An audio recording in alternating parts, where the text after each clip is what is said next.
Hakim-Hakim pasal 19. Perbuatan noda di Gibea. Terjadilah pada zaman itu, ketika tidak ada raja di Israel, bahwa di balik pegunungan Efraim ada seorang Lewi tinggal sebagai pendatang.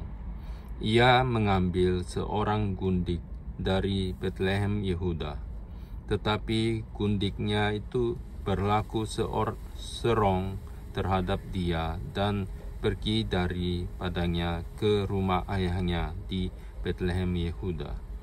Lalu tinggal di sana 4 bulan lamanya. Berkemaslah suaminya itu, lalu pergi menyusul perempuan itu untuk membujuk dia dan membawanya kembali. Bersama-sama dia, bujangnya, dan sepasang keledai. Ketika perempuan muda itu membawa dia masuk ke rumah ayahnya, dan ketika ayah itu melihat dia, maka bersukacitalah ia mendapatkannya. Mertuanya ayah perempuan muda itu tidak membiarkan dia pergi, sehingga ia tinggal 3 hari lamanya pada ayah itu. Mereka makan, minum, dan bermalam di sana. Tetapi pada hari yang keempat, ketika mereka bangun pagi-pagi, dan ketika orang Lewi itu berkemas untuk pergi, berkatalah ayah perempuan muda itu kepada menantunya, "Segarkanlah dirimu dahulu dengan sekerat roti, kemudian bolehlah kamu pergi." Jadi duduklah mereka, lalu makan dan minumlah keduanya bersama-sama. Kata ayah perempuan muda itu kepada laki-laki itu, "Baiklah, putuskan untuk tinggal bermalam dan biarlah hatimu gembira." Tetapi ketika orang itu bangun untuk pergi juga, mertuanya itu mendesaknya, sehingga ia tinggal pula di sana bermalam. Pada hari yang kelima, ketika ia bangun pagi-pagi untuk pergi, berkatalah ayah perempuan muda itu, "Mari, segarkanlah dirimu dahulu dan tinggallah sebentar lagi, sampai matahari surut." Lalu makanlah mereka keduanya. Ketika orang itu bangun untuk pergi, bersama-sama dengan gundiknya dan bujangnya, berkatalah mertuanya, ayah perempuan muda itu, kepadanya, "Lihatlah, matahari telah mulai turun menjelang petang. Baiklah tinggal bermalam. Lihat, matahari hampir terbenam. Tinggallah di sini bermalam dan biarlah hatimu gembira. Maka besok kamu dapat bangun pagi-pagi untuk berjalan dan pulang ke rumahmu." Tetapi orang itu tidak mau tinggal bermalam. Ia berkemas lalu pergi. Demikian sampailah ia di daerah yang berhadapan dengan Yebus, itulah Yerusalem. Bersama-sama dengan dia ada sepasang keledai yang berpelana dan gundiknya juga. Ketika mereka dekat ke Yebus dan ketika matahari telah sangat rendah, berkatalah bujang itu kepada tuannya, "Marilah kita singgah di kota orang Yebus ini dan bermalam di situ." Tetapi tuannya menjawabnya, "Kita tidak akan singgah di kota asing yang bukan kepunyaan orang Israel, tetapi kita akan berjalan terus sampai ke Gibea." Lagi katanya kepada bujangnya, "Marilah kita berjalan sampai ke salah satu tempat yang di sana dan bermalam di Gibea atau di Rama." Lalu berjalanlah mereka melanjutkan perjalanannya, dan matahari terbenam ketika mereka dekat Gibea, kepunyaan suku Benyamin. Sebab itu singgahlah mereka di Gibea, lalu masuk untuk bermalam di situ, dan setelah sampai, duduklah mereka di tanah lapang kota. Tetapi tidak ada seorang pun yang mengajak mereka ke rumah untuk bermalam. Tetapi datanglah pada malam itu seorang tua yang pulang dari pekerjaannya di ladang. Orang itu berasal dari pegunungan Efraim dan tinggal di Gibea sebagai pendatang. Tetapi penduduk tempat itu adalah orang Benyamin. Ketika ia mengangkat mukanya dan melihat orang yang dalam perjalanan itu di tanah lapang kota, berkatalah orang tua itu, "Ke manakah engkau pergi dan dari manakah engkau datang?" Jawabnya kepadanya, "Kami sedang dalam perjalanan dari Bethlehem Yehuda ke balik pegunungan Efraim. Dari sanalah aku berasal. Aku tadinya pergi ke Bethlehem Yehuda dan sekarang sedang berjalan pulang ke rumah. Tetapi tidak ada orang yang mengajak aku ke rumahnya. Walaupun ada padaku jerami dan makanan untuk keledai kami, pula roti dan anggur untuk aku sendiri, untuk hamba-Mu perempuan ini dan untuk bujang yang bersama-sama dengan hamba-Mu ini. Kami tidak kekurangan sesuatu." Lalu berkatalah orang tua itu, "Jangan khawatir. Segala yang engkau perlukan, biarlah aku yang menanggung. Tetapi janganlah engkau bermalam di tempat lapang kota ini." Sesudah itu di bawahnya lah dia masuk ke rumahnya. Lalu keledai-keledai diberinya makan, maka mereka pun membasuh kaki, makan dan minum. Tetapi sementara mereka menggembirakan hatinya, datanglah orang-orang kota itu, orang-orang Dursila, mengepung rumah itu,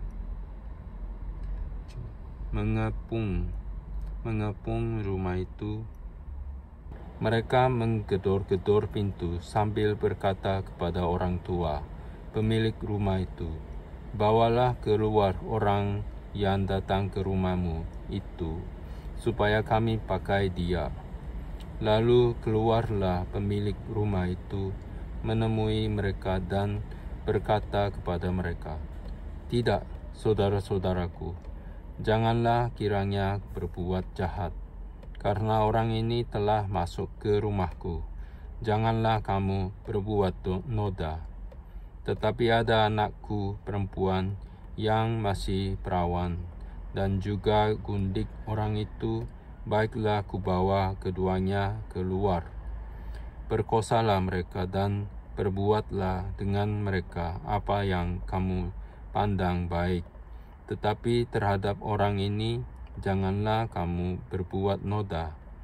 Tetapi orang-orang itu tidak mau mendengarkan perkataannya. Lalu orang Lewi itu menangkap gundiknya dan membawanya kepada mereka keluar. Kemudian mereka bersetubuh dengan perempuan itu, dan semalam-malaman itu mereka mempermainkannya sampai pagi. Barulah pada waktu fajar menyingsing, mereka melepaskan perempuan itu. Menjelang pagi perempuan itu datang kembali, tetapi ia jatuh rebah di depan pintu rumah orang itu, tempat tuannya bermalam, dan ia tergeletak di sana sampai fajar. Pada waktu tuannya bangun pagi-pagi, dibukanya pintu rumah dan pergi keluar untuk melanjutkan perjalanannya. Tetapi tampaklah perempuan itu, gundiknya tergeletak di depan pintu rumah dengan tangannya pada ambang pintu. Berkatalah ia kepada perempuan itu, "Bangunlah, marilah kita pergi." Tetapi tidak ada jawabnya. Lalu diangkatnyalah mayat itu ke atas keledai. Berkemaslah ia. Kemudian pergi ke tempat kediamannya. Sesampai di rumah, diambilnyalah pisau, dipegangnyalah mayat gundiknya, dipotong-potongnya menurut tulang-tulangnya menjadi 12 potongan. Lalu dikirimnya ke seluruh daerah orang Israel, dan setiap orang yang melihatnya berkata, "Hal yang demikian belum pernah terjadi dan belum pernah terlihat sejak orang Israel berangkat keluar dari tanah Mesir sampai sekarang." Perhatikanlah itu, pertimbangkanlah, lalu berbicaralah. Pasal 20. Peperangan orang Israel melawan Bani Benyamin. Lalu majulah semua orang Israel dari Dan sampai Beersheba, dan juga dari tanah Gilead. Berkumpullah umat itu secara serentak menghadap Tuhan di Mizpah. Maka berdirilah para pemuka dari seluruh bangsa itu, dari segala suku orang Israel, pemimpin jemaah umat Tuhan, yang jumlahnya 400.000 orang, berjalan kaki, yang bersenjatakan pedang. Kedengarannya lah kepada Bani Benyamin bahwa orang Israel telah maju ke Mizpah. Berkatalah orang Israel, "Ceritakan bagaimana kejahatan itu terjadi." Lalu orang Lewi, suami perempuan yang terbunuh itu, menjawab,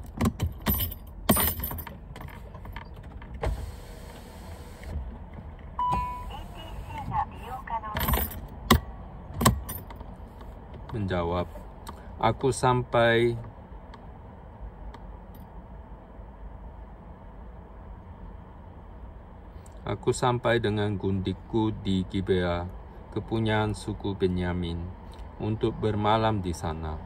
Lalu warga-warga kota Gibea itu mendatangi aku dan mengepung rumah itu pada malam hari untuk menyerang aku. Mereka bermaksud membunuh aku, tetapi gundikku diperkosa mereka sehingga mati. Maka ku ambillah mayat gundikku, ku potong-potong dia, dan ku kirimkan ke seluruh daerah milik pusaka orang Israel, sebab orang-orang itu telah berbuat mesum dan berbuat noda di antara orang Israel. Sekarang kamu sekalian, orang Israel, telah ada di sini. Berikanlah di sini pertimbanganmu dan nasihatmu. Kemudian bangunlah seluruh bangsa itu dengan serentak, sambil berkata, "Seorang pun daripada kita takkan pergi ke kemahnya. Seorang pun daripada kita takkan pulang ke rumahnya."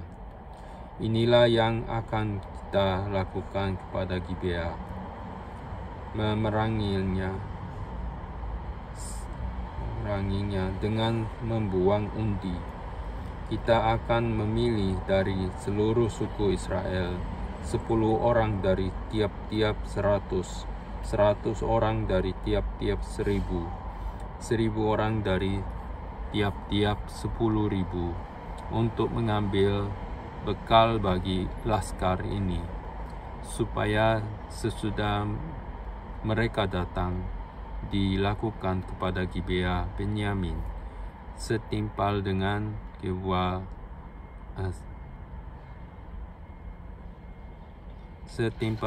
segala perbuatan noda yang telah diperbuat mereka di antara orang Israel. Demikianlah orang Israel berkumpul melawan kota itu. Semuanya bersekutu dengan serentak. Kemudian suku-suku Israel mengirim orang kepada seluruh suku Benyamin dengan pesan, apa macam kejahatan yang terjadi di antara kamu ini itu, maka sekarang serahkanlah orang-orang itu, yakni orang-orang dursila yang di Gibea itu, supaya kami menghukum mati mereka, dan dengan demikian menghapuskan yang jahat itu dari antara orang Israel. Tetapi Bani Benyamin tidak mau mendengarkan perkataan saudara-saudaranya, orang Israel itu. Kebaliknya, Bani Benyamin dan kota-kota lain berkumpul di Gibea untuk maju berperang melawan orang Israel. Pada hari itu dihitunglah jumlah Bani Benyamin dari kota-kota lain itu 26.000 orang yang bersenjatakan pedang, belum termasuk penduduk Gibea yang terhitung 700 orang pilihan banyaknya.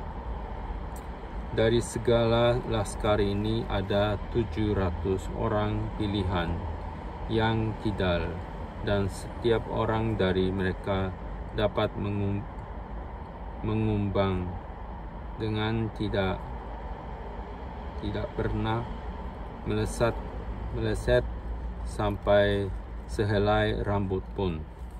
Juga orang-orang Israel dihitung jumlahnya, dengan tidak termasuk suku Benyamin, ada 400.000 orang yang bersenjatakan pedang. Semuanya itu prajurit. Lalu orang Israel berangkat dan maju ke Betel. Di sana mereka bertanya kepada Allah, siapakah dari kami yang lebih dahulu maju berperang melawan Bani Benyamin? Jawab Tuhan, suku Yehudalah lebih dahulu. Lalu orang-orang Israel bangun pagi-pagi dan berkemah mengepung Gibea. Kemudian majulah orang-orang Israel berperang melawan suku Benyamin. Orang-orang Israel mengatur barisan perangnya melawan mereka dekat Gibea. Juga Bani Benyamin maju menyerang dari Gibea dan mengukurkan ke bumi 22.000 orang dari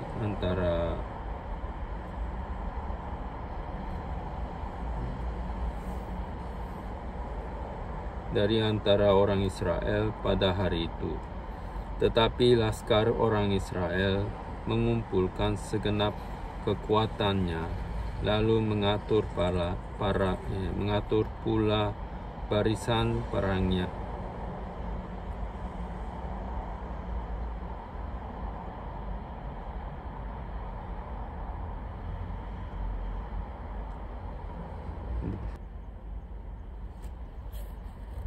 Di tempat mereka mengatur barisannya semula. Kemudian pergilah orang-orang Israel, lalu menangis di hadapan Tuhan sampai petang. Sesudah itu mereka bertanya kepada Tuhan, "Akan pergi pulakah kami berperang melawan Bani Benyamin, saudara kami itu?" Jawab Tuhan, "Majulah melawan mereka." Tetapi ketika orang-orang Israel pada hari kedua sampai di dekat Bani Benyamin, maka pada hari kedua itu majulah suku Benyamin dari Gibea, menyerbu mereka dan digugurkannya pula ke bumi 18.000 orang di antara orang-orang Israel. Semuanya orang-orang yang bersenjatakan pedang. Kemudian pergilah semua orang Israel, yakni seluruh bangsa itu, lalu sampai di Betel. Di sana mereka tinggal menangis di hadapan Tuhan, berpuasa sampai senja pada hari itu, dan mempersembahkan korban bakaran dan korban keselamatan di hadapan Tuhan. Dan orang-orang Israel bertanya kepada Tuhan. Pada waktu itu ada di sana tabut perjanjian Allah, dan Pinehas bin Eleazar bin Harun menjadi imam Allah pada waktu itu. Kata mereka, "Haruskah kami maju sekali lagi untuk berperang melawan Bani Benyamin, saudara kami itu, atau haruskah kami hentikan itu?" Jawab Tuhan, "Majulah, sebab besok aku akan menyerahkan mereka ke dalam tanganmu." Lalu orang Israel menempatkan penghadang-penghadang sekeliling Gibea. Pada hari ketiga, majulah orang-orang Israel melawan Bani Benyamin dan mengatur barisannya melawan Gibea seperti yang sudah-sudah. Maka majulah Bani Benyamin menyerbu laskar itu. Mereka terpancing dari kota, dan seperti yang sudah-sudah, mereka mulai menyerang laskar itu pada kedua jalan raya. Yang satu menuju ke Betel, dan yang lain ke Gibea, melalui padang, sehingga terbunuh beberapa orang, kira-kira 30 orang di antara orang Israel. Maka kata Bani Benyamin, "Orang-orang itu telah terpukul kalah oleh kita seperti semula. Tetapi orang-orang Israel telah bermufakat lebih dahulu. Marilah kita lari dan memancing mereka dari kota ke jalan-jalan raya." Jadi orang Israel bangun dari tempatnya dan mengatur barisannya di Baal Tamar. Sedang orang Israel yang menghadang itu tiba-tiba keluar dari tempatnya, yakni tempat terbuka dekat Geba, dan sampai di depan Gibea. Sebanyak 10.000 orang pilihan dari seluruh Israel. Pertempuran itu dahsyat, tetapi Bani Benyamin tidak tahu bahwa malapetaka datang menimpa mereka. Tuhan membuat suku Benyamin terpukul kalah oleh orang Israel, dan pada hari itu orang-orang Israel memusnahkan dari antara suku Benyamin 25.100 orang. Semuanya orang-orang yang bersenjatakan pedang.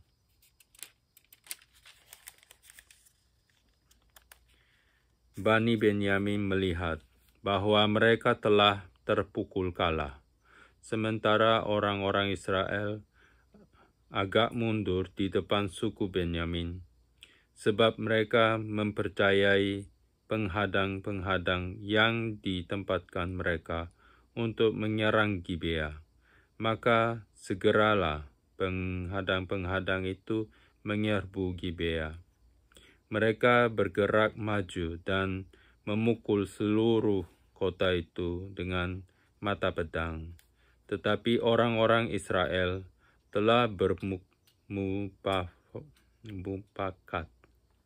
bermufakat dengan penghadang-penghadang itu untuk menaikkan gumpalan asap tebal dari kota itu. Ketika orang-orang Israel mundur dalam pertempuran itu, maka suku Benyamin mulai menyerang orang Israel, sehingga terbunuh kira-kira 30 orang. Karena pikir mereka, tentulah orang-orang itu terpukul kalah sama sekali oleh kita seperti dalam pertempuran yang dahulu. Tetapi pada waktu itu mulailah gumpalan asap naik dari kota itu seperti tiang asap.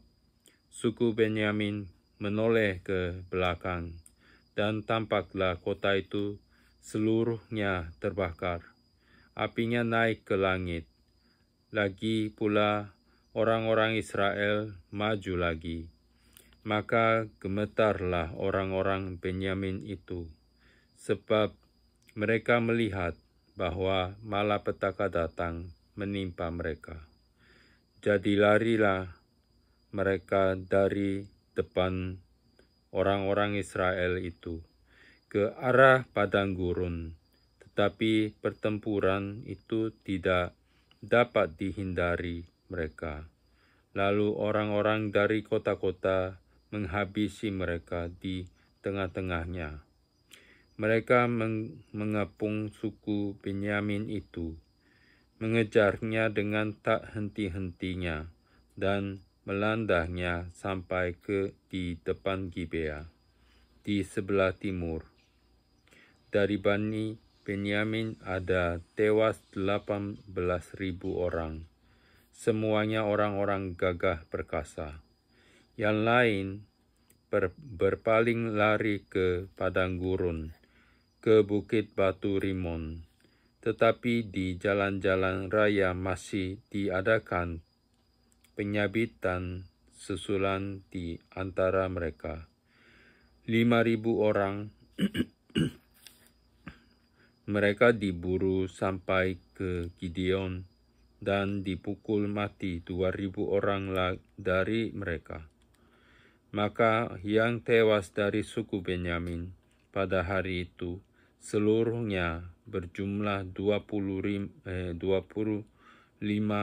orang yang bersenjatakan pedang, semuanya orang-orang gagah perkasa. Tetapi 600 orang berpaling lari ke padang gurun, ke bukit batu Rimon, dan tinggal 4 bulan lamanya di bukit batu itu. Tetapi orang-orang Israel kembali kepada Bani Benyamin dan memukul mereka dengan mata pedang, baik manusia, baik hewan, dan segala sesuatu yang terdapat di sana. Juga segala kota yang terdapat di sana mereka musnahkan dengan api. Suku Benyamin dapat tetap hidup. Orang-orang Israel telah bersumpah di Mizpah. Demikian, seorang pun dari kita takkan memberikan anaknya perempuan kepada seorang Benyamin menjadi istrinya. Ketika bangsa itu datang ke Betel dan tinggal di situ di hadapan Allah sampai petang, maka mereka pun menyaringkan suaranya menangis dengan sangat keras. Katanya, "Mengapa ya Tuhan Allah Israel terjadi hal yang begini di antara orang Israel, yakni bahwa hari ini satu suku dari antara orang Israel hilang. Keesokan harinya, pagi-pagi, maka bangsa itu mendirikan mezbah di situ, lalu mempersembahkan korban bakaran dan korban keselamatan. Pada waktu itu berkatalah orang-orang Israel, "Siapakah dari seluruh suku Israel yang tidak ikut datang dengan jemaah ini untuk menghadap Tuhan? Sebab mereka telah bersumpah dengan sungguh-sungguh mengenai orang yang tidak datang menghadap Tuhan di Mizpah. Demikian, pastilah ia dihukum mati." Orang-orang Israel merasa kasihan terhadap suku Benyamin, saudaranya itu. Maka kata mereka, "Hari ini ada satu suku terputus dari orang Israel. Apakah yang dapat kita lakukan kepada orang-orang yang tinggal itu dalam hal mencarikan istri? Karena kitalah yang bersumpah demi Tuhan untuk tidak memberikan seorang pun dari anak-anak perempuan kita kepada mereka menjadi istrinya. Sebab itu berkatalah mereka, dari suku-suku Israel, adakah satu yang tidak datang menghadap Tuhan di Mizpah?" Lalu tampaklah bahwa dari Yabesh Gilead tidak ada seorang pun yang datang ke perkemahan jemaah itu. Lalu diperiksa jumlah bangsa itu. Lalu tampaklah tidak hadir seorang pun dari penduduk Yabesh Gilead. Maka perkumpulan itu menyuruh ke situ 12.000 orang dari orang-orang gagah perkasa dengan memerintahkan kepada mereka demikian, "Pergilah, pukullah penduduk Yabesh Gilead dengan mata pedang, juga perempuan-perempuan dan anak-anak. Tetapi perbuatlah begini, hanya semua laki-laki sajalah, dan semua perempuan yang telah pernah tidur dengan laki-laki harus kamu tumpas." Mereka menjumpai di antara penduduk Yabesh Gilead 400 orang anak gadis perawan yang belum pernah tidur dengan orang laki-laki. Lalu gadis-gadis itu dibawa mereka ke perkemahan di Silo, di tanah Kanaan. Sesudah itu, segenap umat itu menyuruh orang membawa pesan kepada Bani Benyamin yang ada di Bukit Batu Rimon. Lalu mereka memaklumkan damai kepada mereka. Pada waktu itu, kembalilah suku Benyamin, dan kepada mereka diberikan perempuan-perempuan yang telah dibiarkan hidup dari antara perempuan Yabesh Gilead. Tetapi belum cukup juga jumlahnya bagi mereka. Maka bangsa itu merasa kasihan kepada suku Benyamin, karena Tuhan telah membuat keretakan di antara suku-suku Israel. Kemudian berkatalah para tua-tua umat itu, apakah yang dapat kita lakukan kepada yang tinggal ini dalam hal mencarikan istri? Sebab perempuan-perempuan telah punah dari antara suku Benyamin. Lagi kata mereka, warisan orang-orang yang terluput itu haruslah tetap tinggal pada suku Benyamin supaya jangan ada suku yang terhapus dari antara orang Israel. Tetapi kita ini tidak dapat memberikan istri kepada mereka dari anak-anak perempuan kita, sebab orang-orang Israel telah bersumpah demikian. Terkutuklah orang yang memberikan istri kepada suku Benyamin. Lalu kata mereka pula, setiap tahun ada perayaan bagi Tuhan di Silo, yang letaknya di sebelah utara Betel, di sebelah timur jalan raya yang menuju dari Betel ke Sikhem, dan di sebelah selatan Lebona. Maka mereka berperan kepada Bani Benyamin demikian, pergilah menghadang di kebun-kebun anggur. Perhatikanlah baik-baik, maka apabila anak-anak perempuan Silo keluar untuk menari-nari, baiklah kamu keluar dari kebun-kebun anggur itu, dan masing-masing melarikan seorang dari anak-anak perempuan Silo itu menjadi istrinya dan pergi ke tanah Betel, tanah Benyamin. Apabila ayah atau saudaranya laki-laki datang untuk menuntutnya kepada kami, maka kami akan berkata kepada mereka, serahkanlah mereka itu kepada kami dengan rela hati, sebab dalam pertempuran kita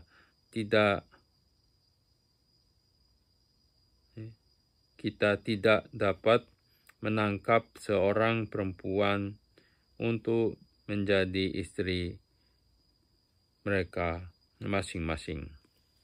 Memang kamu ini tidak memberikan anak-anak gadis itu kepada mereka,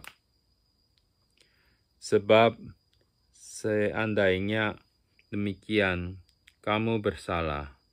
Jadi Bani Benyamin berbuat demikian dari gadis-gadisnya yang menari-nari yang dirampas itu. Mereka mengambil perempuan, jumlahnya sama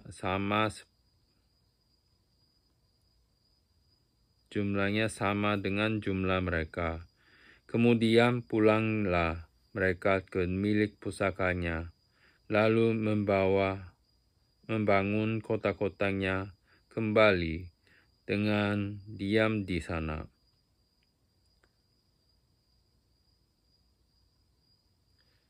Dari sana masing-masing menurut suku dan kaumnya, mereka masing-masing berangkat dari sana ke milik pusakanya. Pada zaman itu tidak ada raja di antara orang Israel. Setiap orang berbuat apa yang benar menurut pandangannya sendiri.